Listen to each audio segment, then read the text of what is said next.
As I had mentioned in the two presentations I made already, I have had the zchus to visit on an ongoing basis 420 yeshivas and Beis Yaakovs and day schools and all types. And I've had the zchus, Baruch Hashem, to speak to over 300,000 from teenagers and counseled many, many, many hundreds. So I have my pulse, I think, I have the pulse of the community. And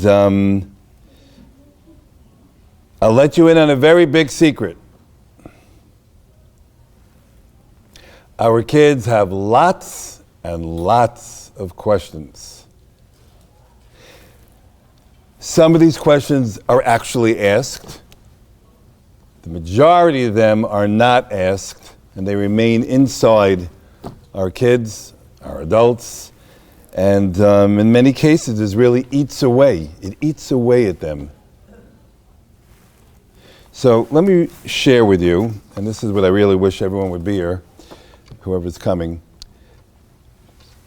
What I have here in my hand is the results of a very sophisticated survey that was done about 15 years ago for 1,400 Beis Yaakov girls in a camp summer setting when it's calm, maybe kids are more open.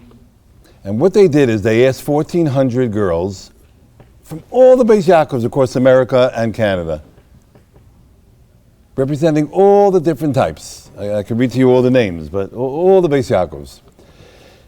And they asked the girls the following question, to write an answer anonymously.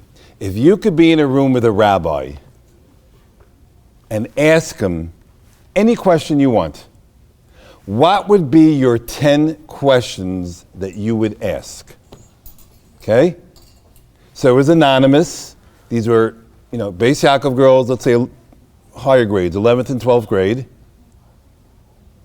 And that the question should not be written in the order of how much, like, what's your number one question? What's your second biggest question? Not like that. Just jot down 10 questions.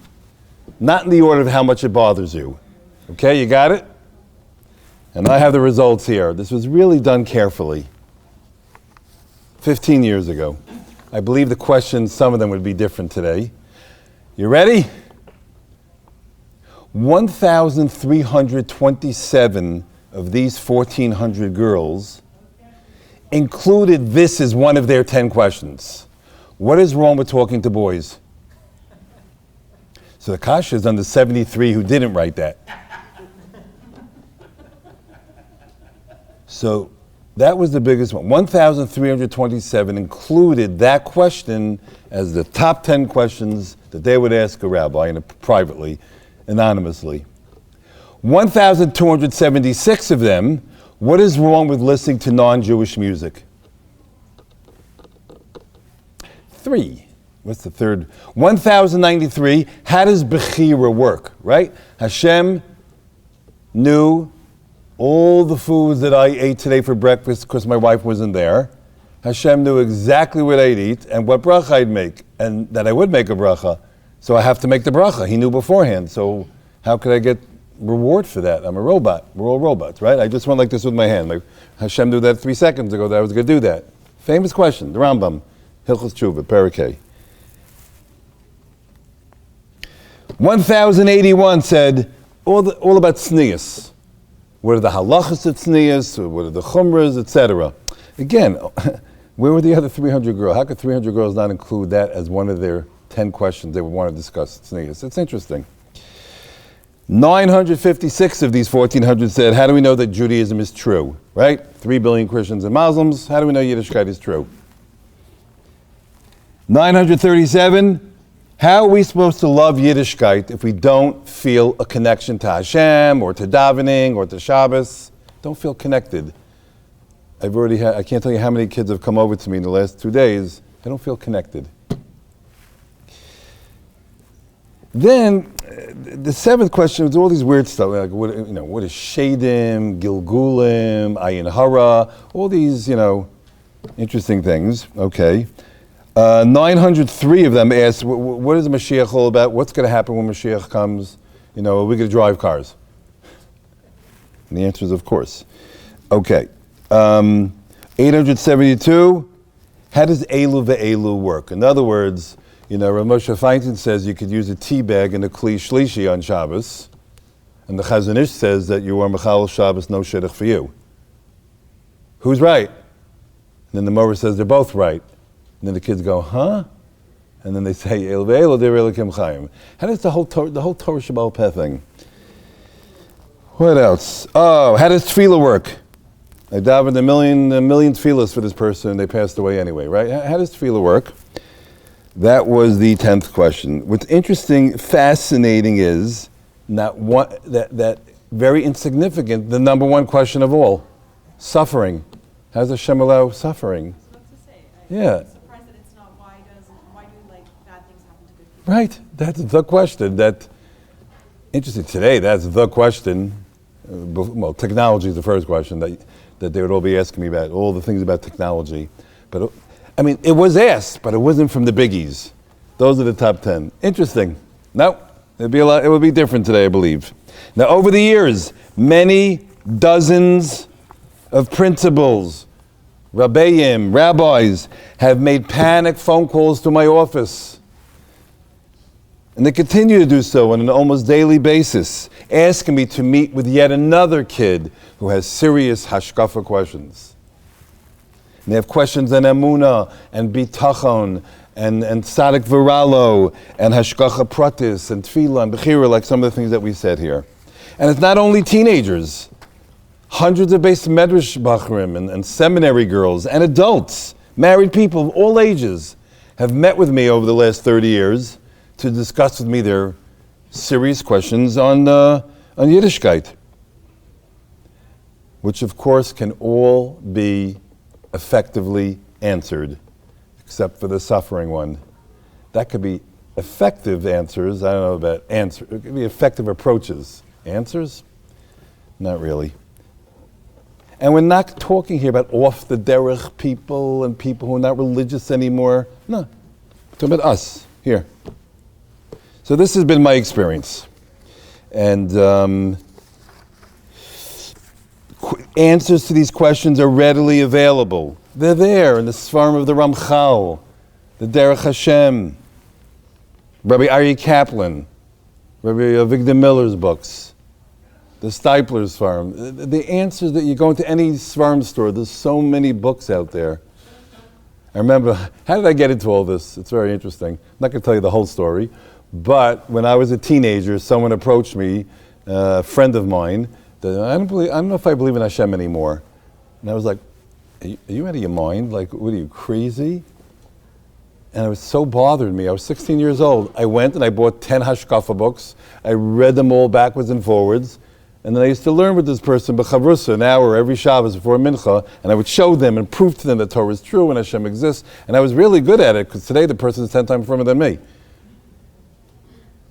And that's how I kind of got into this. But there's so much out there. And many of our kids, they're emerging from their 12 years of, high school and elementary school. They're emerging from these experiences.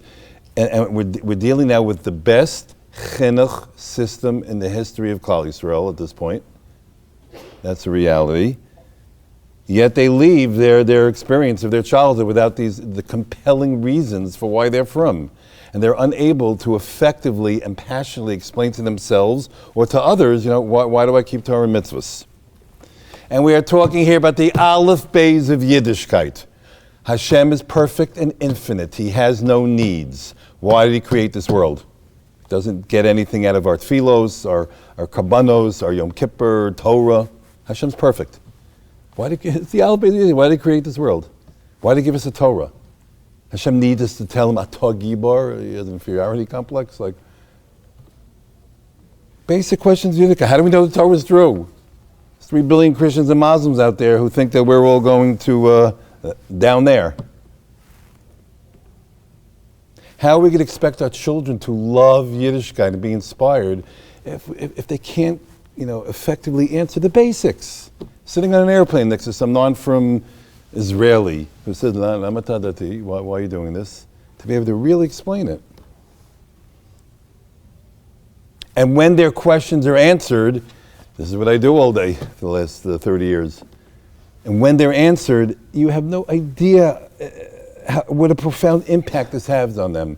I have thousands of emails, texts, letters from kids, parents, principals over the years describing to me how when they clearly understood that Torah is emes.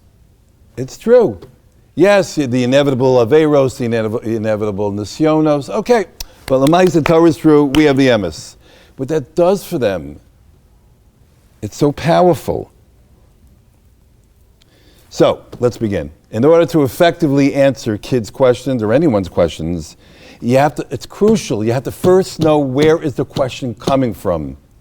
Is it coming from their heart or their brain? 97% of the time, it's their heart. But that's where the questions are really coming from.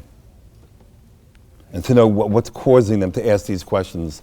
I remember many years ago, I don't know, at least 25 years. My secretary, I'm going to talk quickly, my secretary tells me there's some Beis Yaakov girl who's got issues, she needs to talk to someone, okay? It was like 25 years ago.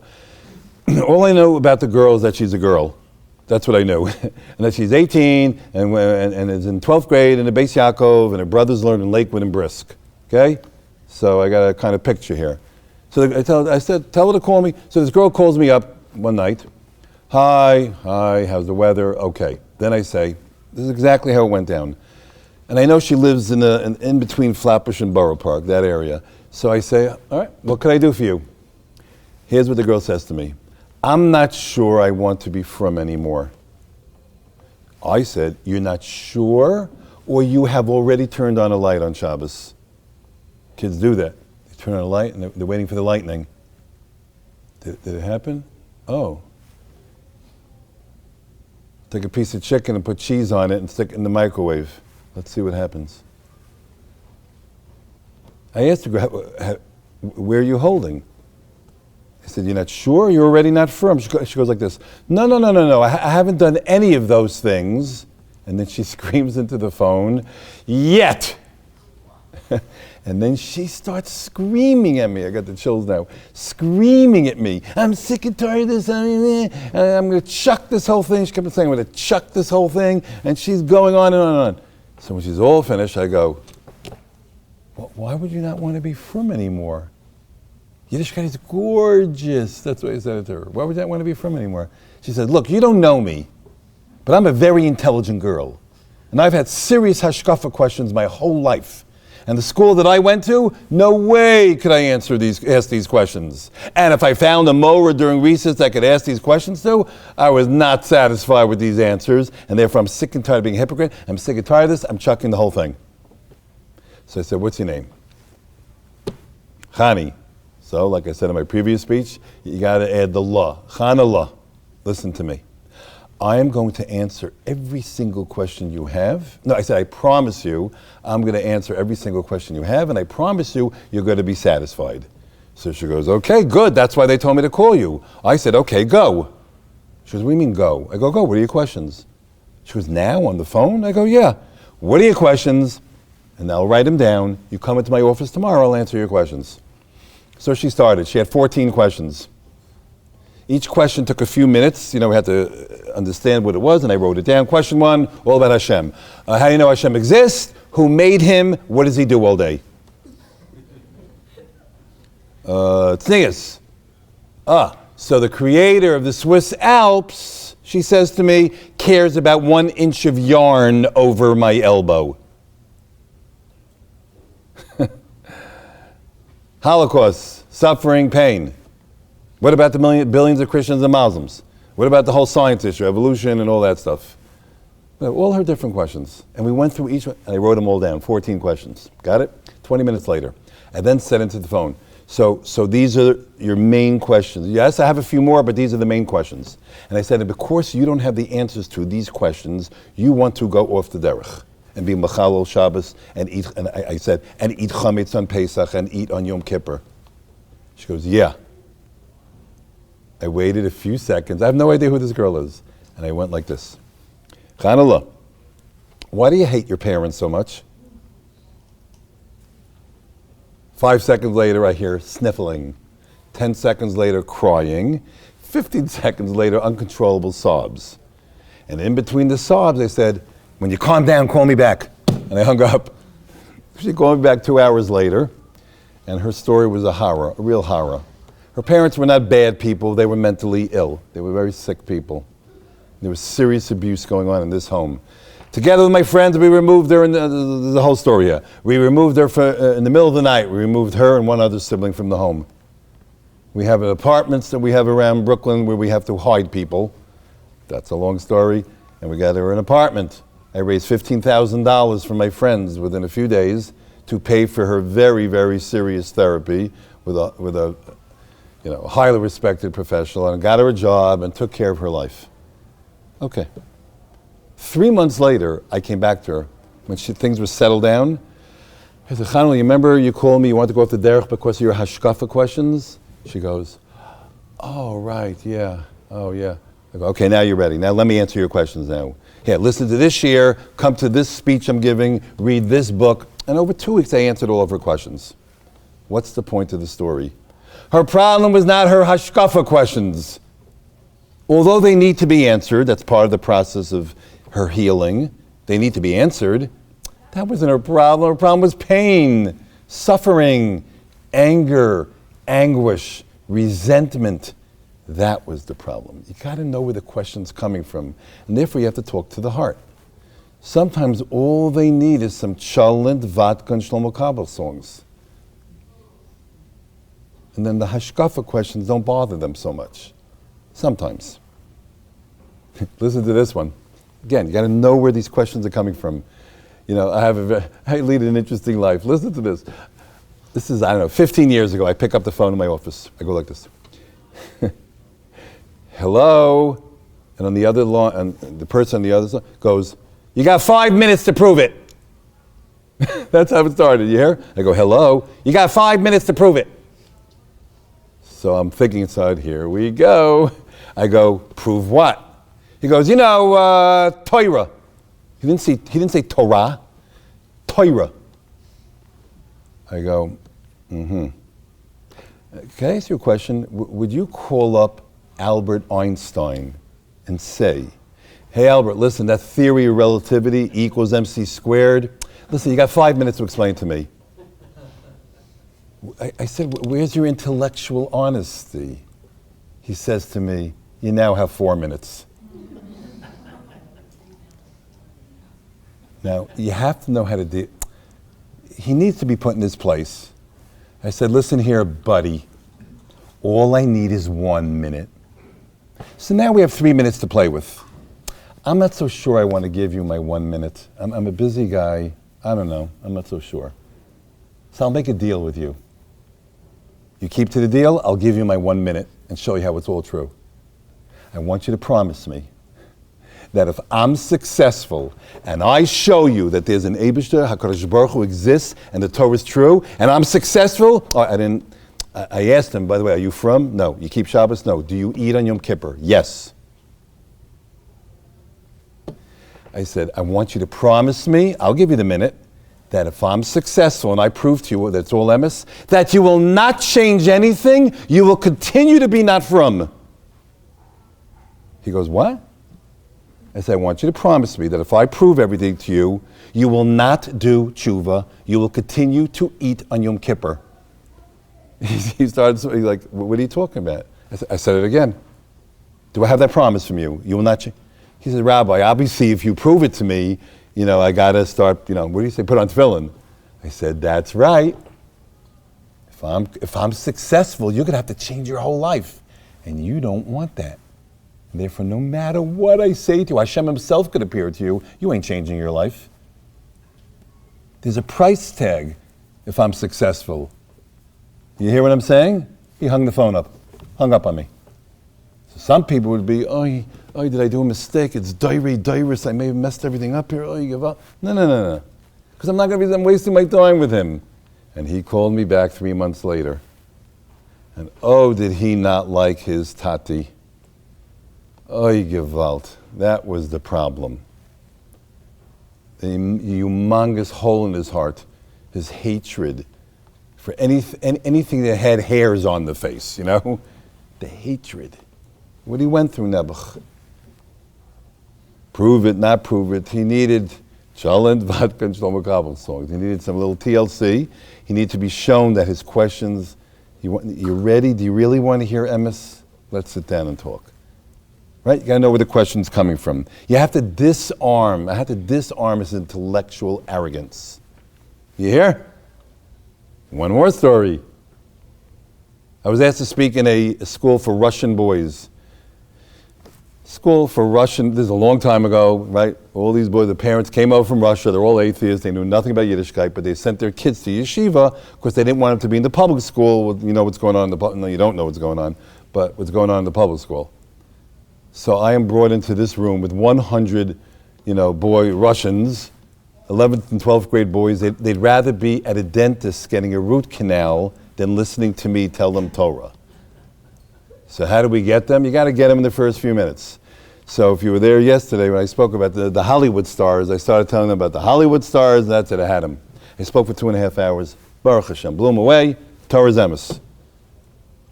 Now, before I started speaking to them, I asked the principal, anyone here I should be wary of? He goes, yeah, every single one.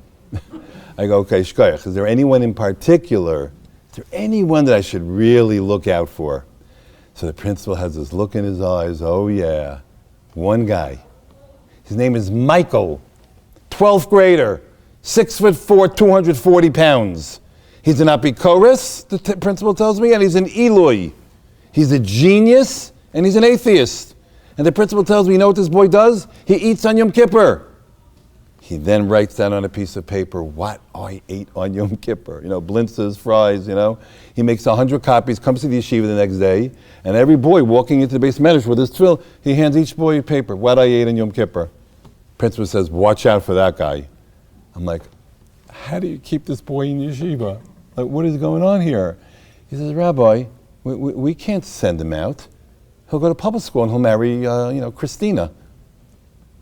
So we made a deal with him. You want to ask hashkafa questions? Fantastic. We're the only religion in the world that wants our teenagers to ask.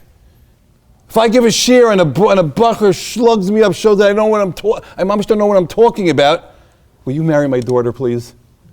I want you for a son-in-law. That's how Yidden are. We like questions. We love questions. But there's a normal way to do it, the principal told him. You want to stay in this yeshiva? He was 6'4", so he's scoring 50 points every basketball game because the yeshiva boys are 4'6".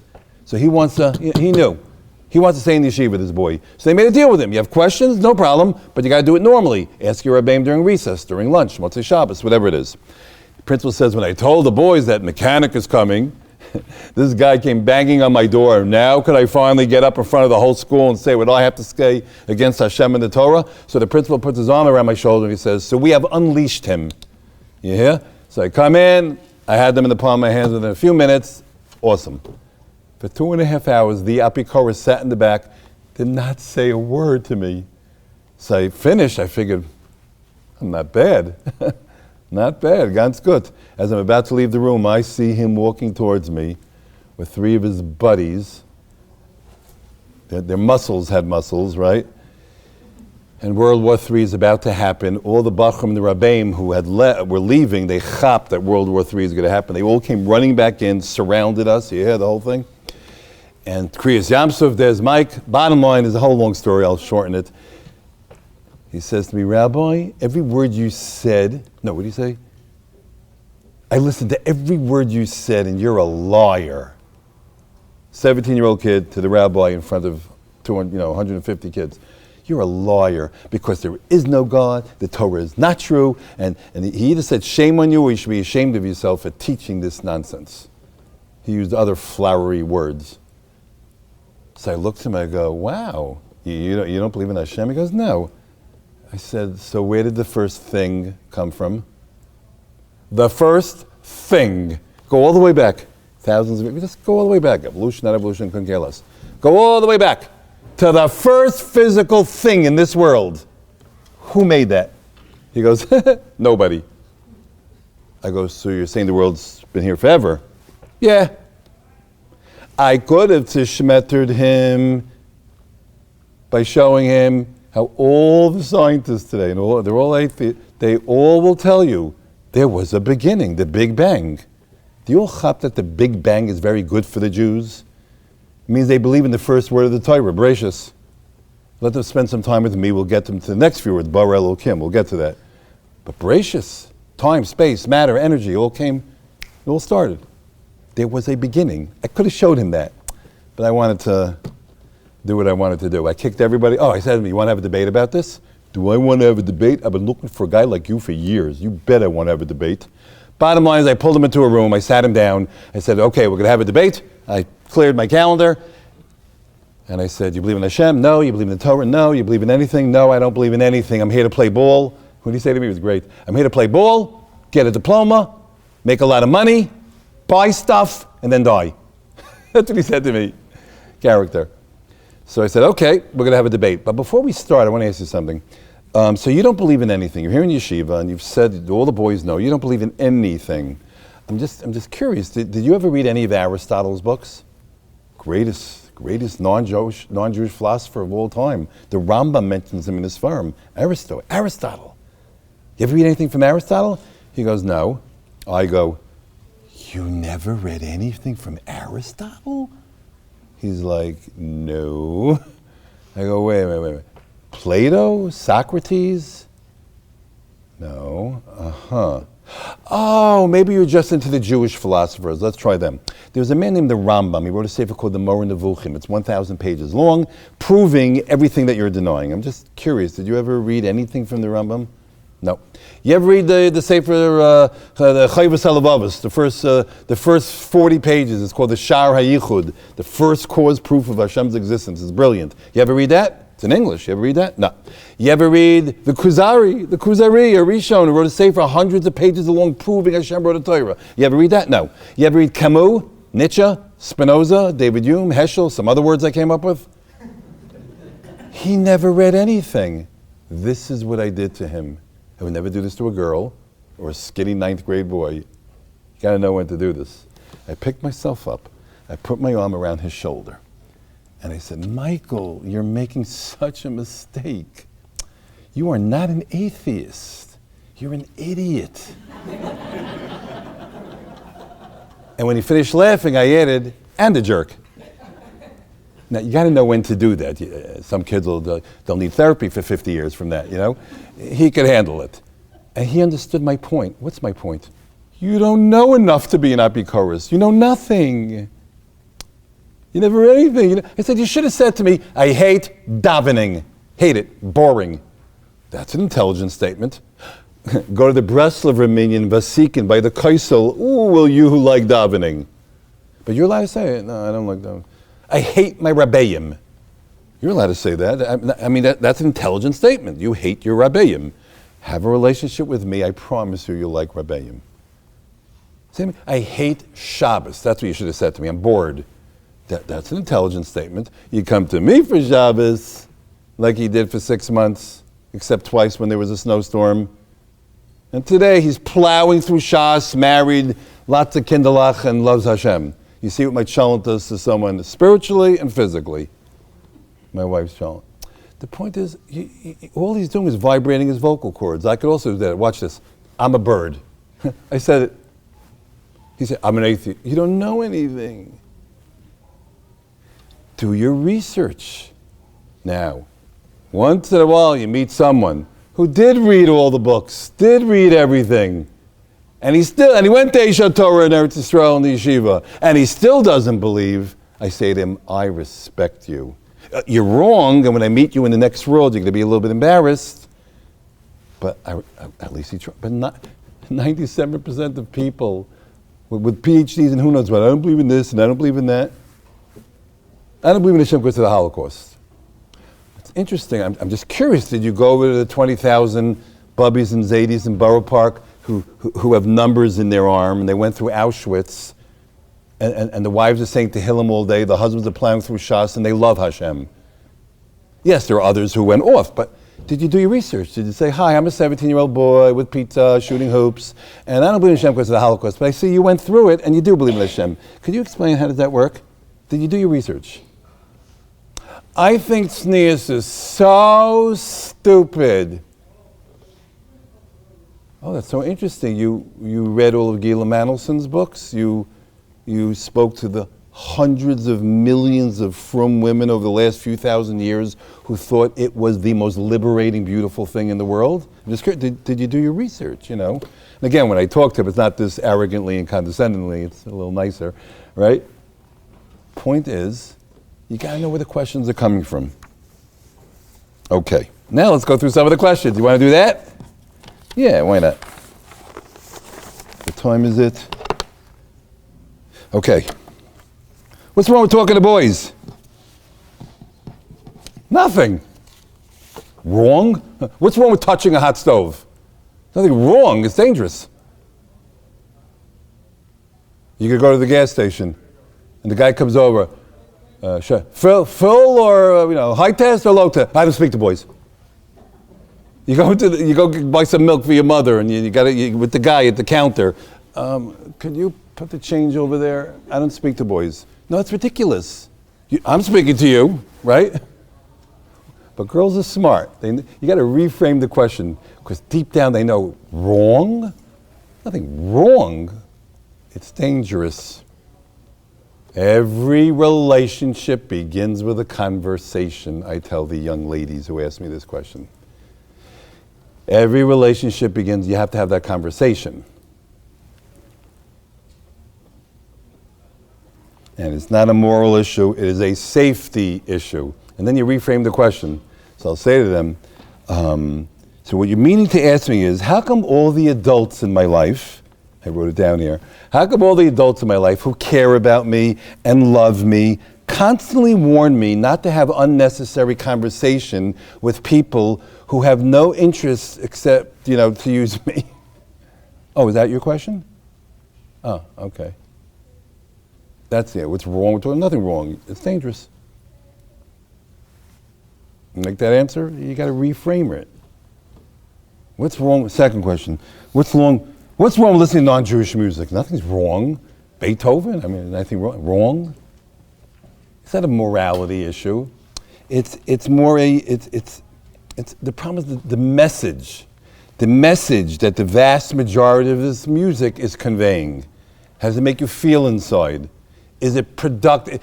Does it help you become the person that you want when you pass away at 120 and your children say a hesped for you? And what do you want your kids to say? Wow, my mother, she really knew how to dance.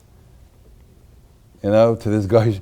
Whatever it is you want them to say, it's not, what's productive for you? What helps you in your life and in nurturing your neshama? And this music is problematic. It is not conducive to that. It may even be destructive. That is the way you answer the question. You reframe it. Okay, what else?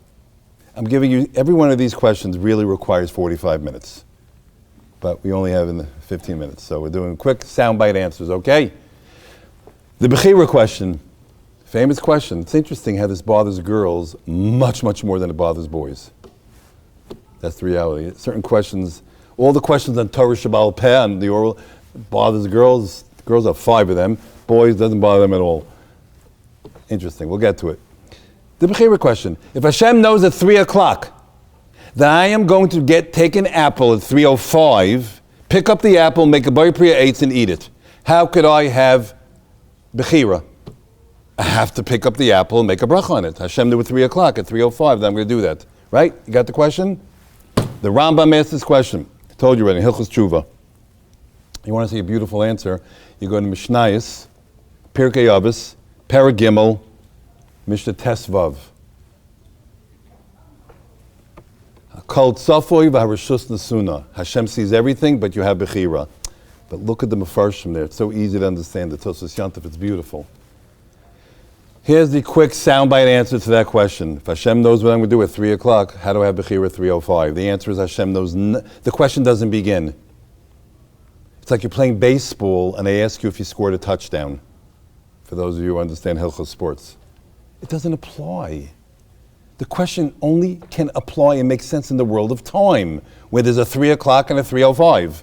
Hashem does not exist in time. For us, a second just passed. A second just passed. We all changed in the last second. All of our cells in our body became 1 second older. We are changing. Hashem is perfect. There is no change. There is no time. He's outside of that. Therefore, when you say, but Hashem knows at 3 o'clock, stop right there. He does not know anything at 3 o'clock or at 3:05. There is no past, there is no present, there is no future by Hashem. There's no timeline. And if you really want to get deep, and it's very scary, you learn the Derech Hashem on this, from Hashem's angle, right now, and you can't even say right now because that's time, but right now, there is no world. While at the same exact moment, he just created the world, Mashiach is coming, simultaneously we're leaving Mitzrayim, he's giving a Torah, mechanics talking to you. There's no timeline. There's no past, present, and future. It just is. Hashem's outside of that. He sees all history, all trillions of human beings making their Bechira decisions. It's one reality, whatever that means. Go ask a baby at a bris, what do you think of the economic situation in America? Okay? Well, that's what's going on here. We're trying to be like Hashem, understand Hashem. It's not that Hashem knows what I'm going to do at 3 o'clock, at 3:05. In Hashem's world, we didn't eat the apple, we ate the apple, we're going to eat the apple. It's all one thing, whatever that means. But it has to be if you understand what this is all about. The question doesn't begin. And the mashal I could give you is, imagine I go into the future. I go into a machine, I go into the future. And I see that, I don't know, this boy over here in 15 seconds is going to lift his hand and scratch his head. That's what I see in the future. That he's going to lift his hand and scratch his head. I come back in my machine to the present, and I'm teaching you. Now, I happen to know that he is going to exercise his Bechira in 15 seconds because I've been there and back. Does the fact that I know this travel through the air, under his arm and pick up his elbow and make him scratch his head? No. Hashem exists simultaneously at every moment in history, whatever that means. Therefore, it's not that we answer the question, it doesn't begin. It's based on a false premise of time. Got it? Of course not, but that's the reality. Okay, that's the Bechira question. What's the exact halachas of tznius? That was for the people who came late, we did a whole survey. There were 10 major questions that 1,400 Beis Yaakov girls had in a certain survey. So question for all about tznius. Look.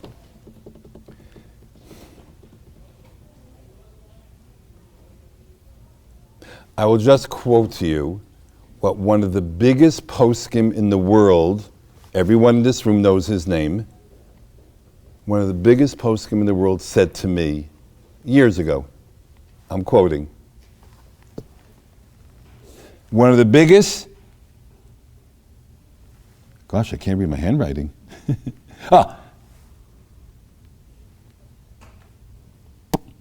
Okay. We are doing a terrible disservice to our girls by imposing on them unnecessary and unrequired chumros. It is absolutely crucial that we teach them the difference, when we're teaching Hilchos Tznius, that we teach them the difference between halacha, chumrah, and minhag. With Hilchos Tznius. Rav Yaakov Kamenetsky is Sefer Emes LeYaakov, so he has a parish there, and it says over there, Lo Am Ha'aretz Chassid. An Am Ha'aretz can't be a Chassid, can't be righteous, I don't know about righteous, can't know the Emes. And he explains, because he asks, why can't the Am Ha'aretz just watch what everybody else does? Watch what From Yid and Talmidei Chacham, how they do things, and then he'll know how to behave, how to do mitzvahs properly, says the Rav Yaakov Kamenetsky, because if you don't know the difference between halacha, chumrah, and minhag, you will come to do the wrong thing, and you can't be a chassid. That's all I'm going to say about this, about tznius. We have to know the difference between there's halacha, there's chumrah, and there's minhag. Okay. Prove that Judaism is true. Maybe I'll save that for the end. You could talk hours about that. Look, the basics. I did this. I've been doing this for years. We have the basics. We have a Maimon Har Sinai. We are not a religion. We are what's called a Masorah. A religion. There's 15,000 religions out there. 14,999 of them all began with one person making a claim. with no witnesses. This is the reality. It's hard to believe, but billions of people are following religions where the first moment of religion was a prophet saying, the Lord gave me a book. And no one saw it. They themselves will tell you that. There's no Adam. So therefore it's all a matter of faith, the function of your emotional desire. I don't have an emotional desire of this statement. Abraham Lincoln was the President of the United States. That is an historical fact.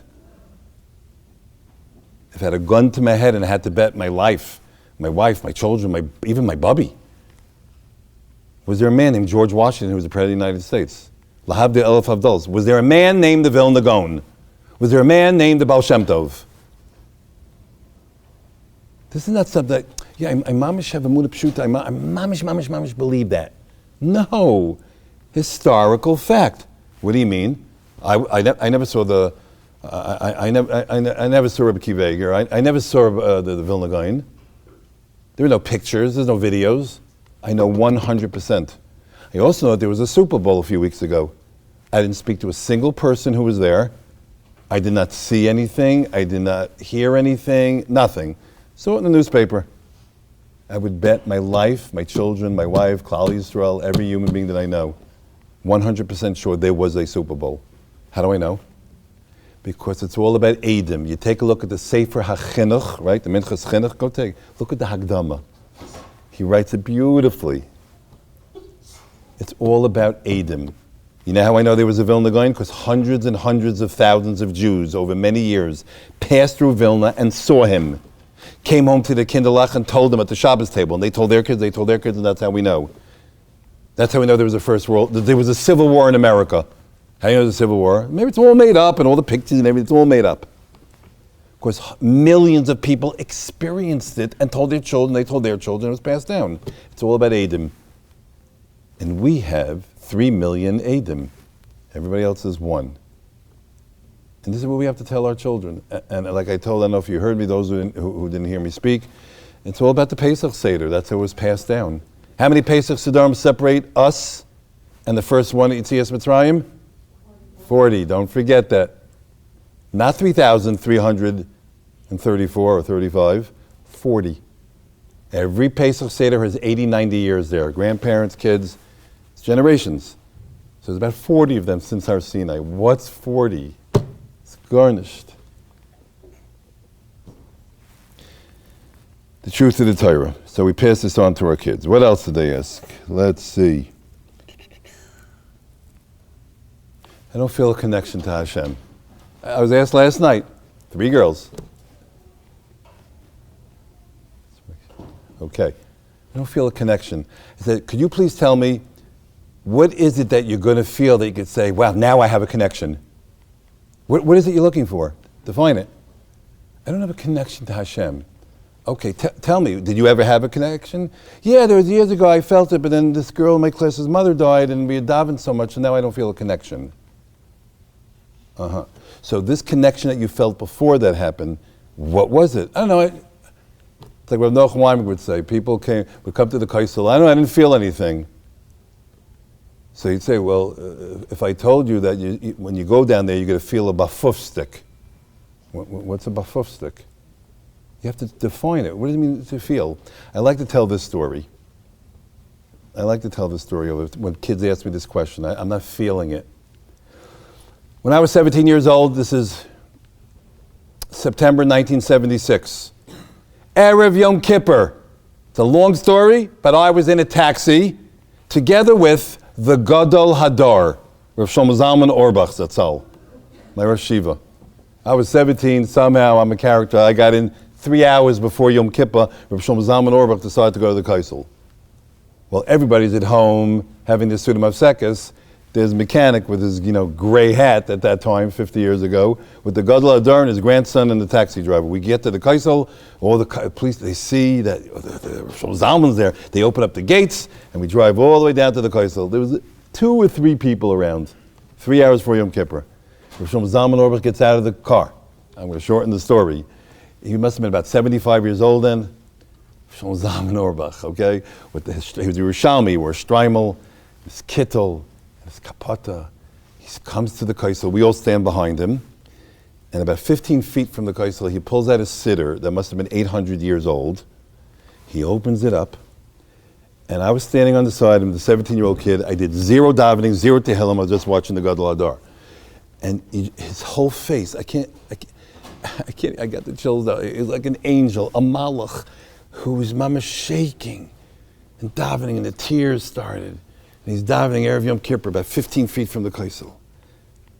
And you saw this man, he was mamish feeling the kedusha of the Kaisel. And I'm standing there watching this. Suddenly, a holy chayal appears, an Israeli soldier, who's watching over us so that I could sit and learn Ksuvas and Kol Torah. And this chayal, with a paper yarmulke on his head, so clearly he's not from, with a machine gun across his chest, this chayal with the whole tzahal thing. So he's standing here, looking at the kotel. And I remember me, I was a 17-year-old kid. I look at him, and I look at Reb Shlomo Zalman, and I remember thinking, to this chayal, it's just you'll excuse me, it's a stupid wall. It's just a wall of rocks. It's a wall. Oh, it's old. And to Reb Shlomo Zalman, he was really feeling the Kedusha. He wasn't lying. Reb Shlomo Zalman was lying. Really, I don't feel nothing. It's all baloney. But my job is to be a Rosh Hashiva, so I'm going to fake it. No, he was feeling it. It was real. It was there. Kedusha, Kaisel, Yom Kippur. And this guy was feeling nothing, zero. And I remember thinking, but it's the same wall. How come this guy feels nothing and Rosh Hashanah feels a ton of Kedusha? The answer is, it's all about having that antenna. Right? Right now in this room, there's 1 billion phone calls going through this room in the world. If you have the right phone and the right frequency, you could pick up that phone call. Rosh Zalman had an antenna to pick up Kedusha. Where did he get that antenna? From Avodas Hashem of 75 years in Kedusha. This guy doesn't have the antenna to pick it up. He can't. So any girl or boy that comes to me, I don't feel anything, that's because their antenna was crushed. Perhaps it was crushed from a horrific home experience or trauma or pain or whatever it is.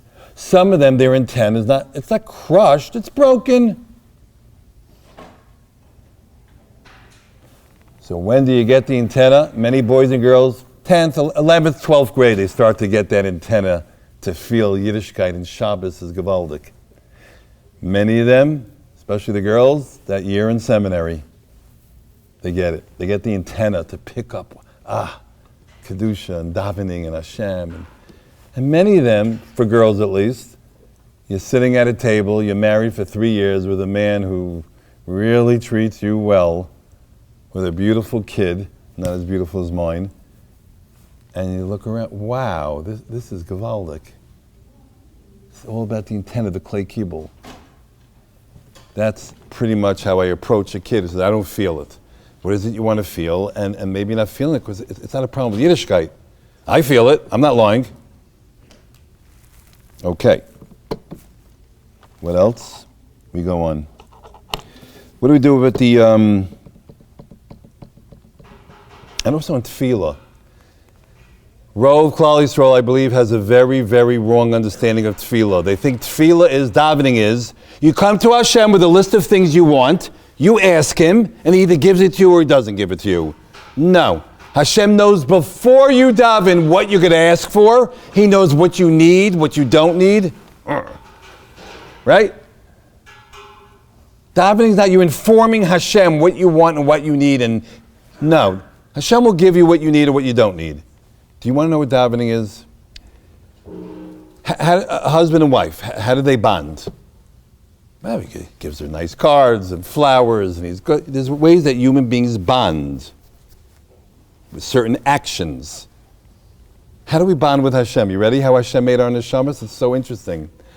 The way a neshama bonds with Hashem is by asking Him for things.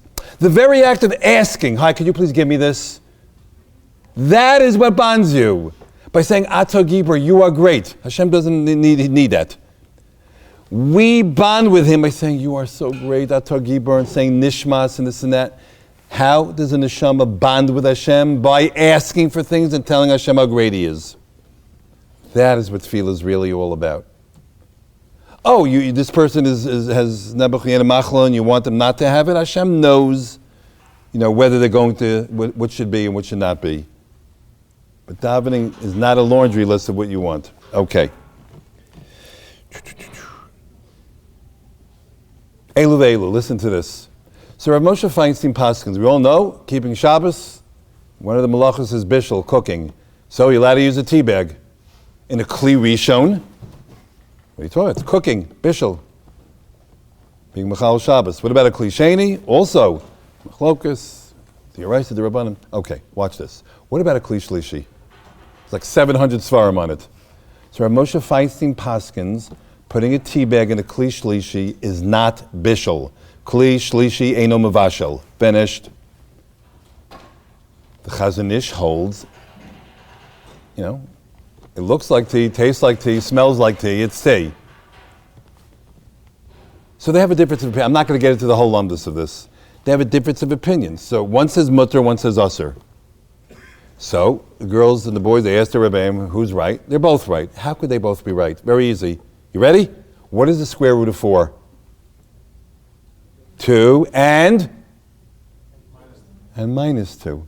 Opposite answers that are the correct answer, and they're the opposite. It's like a cup that has filled up to the halfway point with soda. Is it half full or half empty? Both. So if you're a depressed person, it's half empty. And if you're a chiller, I got a half a cup of soda. Look at that. Baruch Hashem, a half cup of Fresca. Valdik. They're both right. Depends on how you look at it. They're not arguing.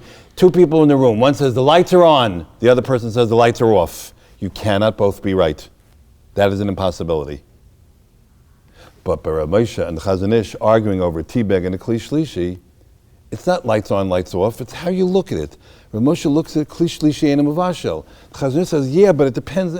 There's different ways of looking. What is the bishul process and how do you define it? And therefore, they could both be right. And then we have a process, how psak works. In America, we basically follow Rav Moshe, and Eretz Yisrael, they follow Chazon Ish. But Rav Moshe was a das yachid, and therefore we all make tea cents, right? We all know this stuff. Girls have 5 questions. Girls have in Torah Sheba'al Peh. A, how do you know there was a Torah Sheba'al Peh? Maybe Hashem said, go keep Shabbat, don't do malacha. Means chill. Do it, however you feel comfortable. You're on a beach with a cigar and a martini, saying Ma'rabu Masecha Hashem. You kept Shabbos. No Torah Sheba'al Peh, no Lamata. Who says? How do you know there's a Torah Sheba'al Peh? The 2-hour answer in 4 seconds. There's not a single mitzvah you could do in the Torah without a Torah Sheba'al Peh. Really? What about kibbut aveim? Don't curse your parents. Don't hit your parents. Really? Without a Torah Sheba'al Peh, you can't do kibbut aveim. 3 questions are instantaneous. 1, what if your father's a Gentile? Your mother married a Gentile. You are as Jewish as Moshe Rabbeinu, but are you mechuyev in kibbut aveim for a Gentile father? 2, what if you're adopted? 3, what if you're severely abused by your parents? Are you mechuyev in kibbut aveim? And everything, Lo sirtzach. Don't kill. Finished. The terrorist wants to stab you. Go. Here, go. Right here. Lo sirtzach. No, we have Torah Sheba'al Peh. Habo lahargacho, hashkem lahargo. You understand? Of course there was a Torah Sheba'al Peh. We need a few hours for that. Second question girls have is, why didn't Hashem put the Torah Sheba'al Peh in the Torah Shebiksav? Because I'd get a hernia on Simchas Torah. I have a sefer at home that has 47 answers to that. 3, who's right? No, not who's right. Why is there so much machlokas? How could Yiddishkeit, kulo emes, produce a situation that if you're in high school and there's a halacha test and you don't know the answer, go, machlokas. You got the right answer. How could Yiddishkeit have so much unsurety? Everything's a machlokas. Answer, nothing's a machlokas. 99.9% of Yiddishkeit, there is no machlokas. Pesach's coming. This side of the audience is going to start reading these 500-page books on Hilchos Pesach, and it makes you crazy. When I could summarize all, there have been millions of pages of halacha written on Hilchos Pesach. I could summarize all of Pesach according to the Torah in 1 second. Chametz bad, matzah good. Finished. And there's no machlokas with chametzes. How do you get, what is chametz and what is matzah? Oh, minhagim. There's so many minhagim. How do you do the ka'ara? Kitnius, a minhag. 700 svarim. The Gebraks, Minig, 5,000 svarim. But basics, 99%. There's a few things in the Deoraises. Okay, what's the fourth question? Who's right? Which we answered already. They're both right. And 5 is, how do we know the Torah Shebaal Peh remained intact? Maybe on Har Sinai, when Hashem said a pre-Eitz Hadar, a beautiful fruit, by Sukkot, then Hashem whispered to Moshe Rabbeinu, orange. Maybe for 1,000 years, Yidden were carrying around lulavs and oranges, and then there were tsaris and churban bayis, and it morphed into an esrog. How do we know? How do we know Torah Shebaal Peh remained intact? Here's how we know. In 1948, when millions of Yidden started to come to Eretz Yisrael, and over the next 3, 4, 5 years, millions of Jews from all over the world, south, north, east, Teimanim, Sfardim, Ashkenazim, Holland, Norway, England, France, everybody came to Eretz Yisrael. Millions. And Sukkot time, everybody whipped out an esrog. No one had a watermelon or an orange. And when it said Yom Trua in the Torah, no one was blowing their nose or going, everyone pulled out a shofar. They saw the Torah Shebaal Peh remained intact. I mean, I could give thousands of examples like this. Okay, let's finish up with, I'm supposed to finish, Yossi's going to come in here in a minute. Okay, suffering, the biggest question of all. Why does Hashem allow suffering? Why does he allow pain? We all know, everyone in this room knows of a horrific tragedy, maybe even experienced a horrific tragedy. Here's the answer. You ready? You've waited your whole life. The answer is, I don't know. That is the answer. We will not know until the second we die at 120. And the second we die, we're going to be like, oh my you. Oh, that's why that's why my mother did that. That's why I was born to this family. That's why I was born rich. That's why I was born poor. Each one has its issues. The Kutzker Rebbe once said, could you imagine if we understood Hashem's motives of pain? Oh, that's why this person became an almana. Oh, that's why this person got sick. Then he's a regular guy like us. We understand him. We know his motivations. We're going to serve a Hashem that we understand everything about. Oh, that's why that person suffered. And that's why this person... The Kutzker Rebbe said, I think it's brilliant. But it's the wrong question. We cannot spend our lives asking why. We're not going to have an answer that's satisfactory. Oh, you could delude yourself, that's the reason, but you're not going to know. It's the wrong question. Don't ask why, ask what. What am I going to do with this pain now? What am I going to do with the suffering ahead? So I went through... You got to be kidding me. I hope it's all the rooms, not just me.